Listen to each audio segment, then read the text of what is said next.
السلام علیکم ورحمۃ اللہ وبرکاتہ۔ فاسق کسے کہتے ہیں؟ فاسق کا مطلب ہے گناہ گار، اللہ کی حدود کو توڑنے والا، اللہ کی حدود کو ترک کرنے والا۔ فسق کا مطلب ہے دائرہ شریعت سے نکلنے والا، جو اللہ کی نافرمانی کرنے والا ہو اور اطاعت سے نکل جائے، وہ فاسق کہلاتا ہے۔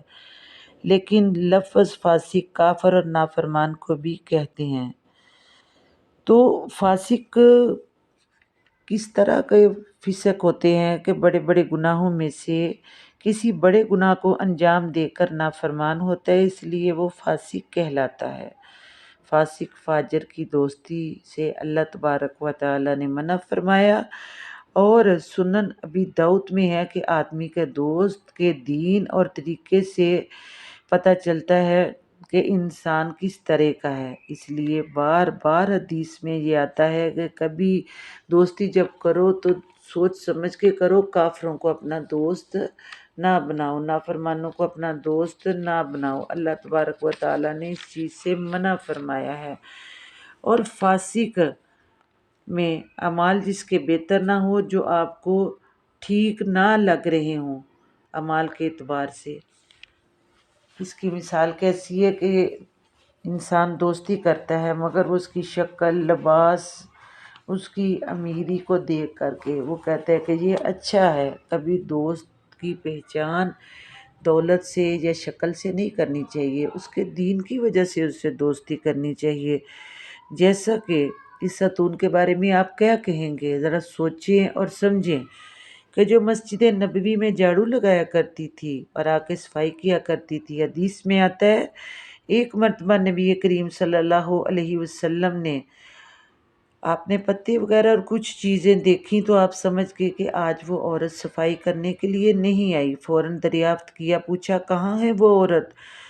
تو آپ کو پتہ چلا، تو انہوں نے کہا صحابہ نے کہ وہ تو رات کی فوت ہو گئی، ہم نے اس کو دفنا دیا۔ اس عورت کا کوئی نام وغیرہ حدیث میں نہیں آیا، صرف یہ تھا کہ اس کا رنگ بہت کالا تھا۔ تو صحابہ نے کہا وہ کالی عورت، وہ حبشی عورت تھی۔ تو آپ نے فرمایا کہاں ہے؟ کہا اس کو ہم نے دفنا دیا، ہم نے اس لیے آپ کو بتایا نہیں تھا کہ کہیں آپ ڈسٹرب نہ ہوں، تو لہٰذا ہم نے یہ کام کر لیا۔ آپ نے فرمایا نہیں، چلو لے کر چلو مجھے، اسے کہاں دفن کیا ہے؟ تو لے جایا گیا نبی کریم صلی اللہ علیہ وسلم کو، آپ نے اس کے لیے دعا بھی کی اور نماز جنازہ بھی اس کی پڑھی۔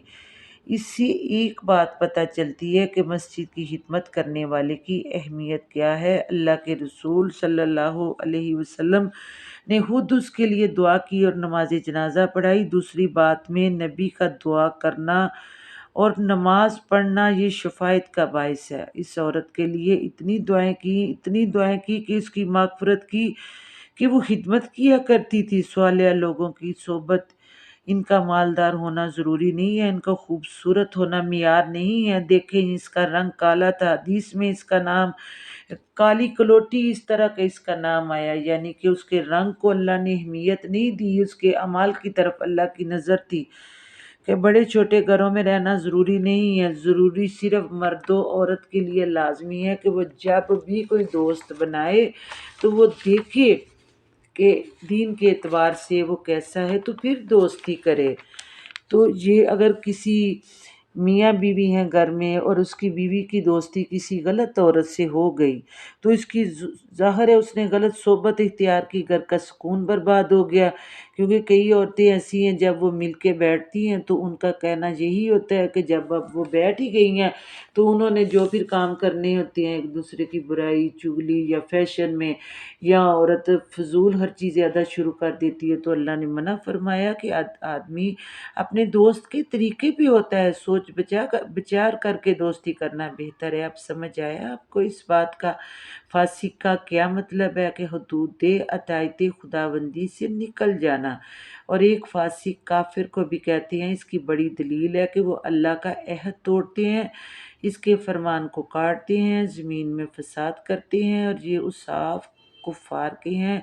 لیکن کافر کا فسق اور گناہ بہت زیادہ بڑا ہوتا ہے، اس لیے فاسق اور کافر ان دونوں کے لیے بڑی وعید ہے اور اللہ ان سے سخت ناراض ہے، کیونکہ زمین کے اوپر رہ کر فساد کرنا یعنی ایک دوسرے کے خلاف کرنا اور ایک دوسرے کی باتیں لگا کے بہتان لگانا یہ بہت بڑا گناہ ہے اور اللہ تعالیٰ نے اس چیز سے منع فرمایا ہے۔ وَمَا عَلَيْنَا إِلَّا الْبَلَاغُ الْمُبِينُ۔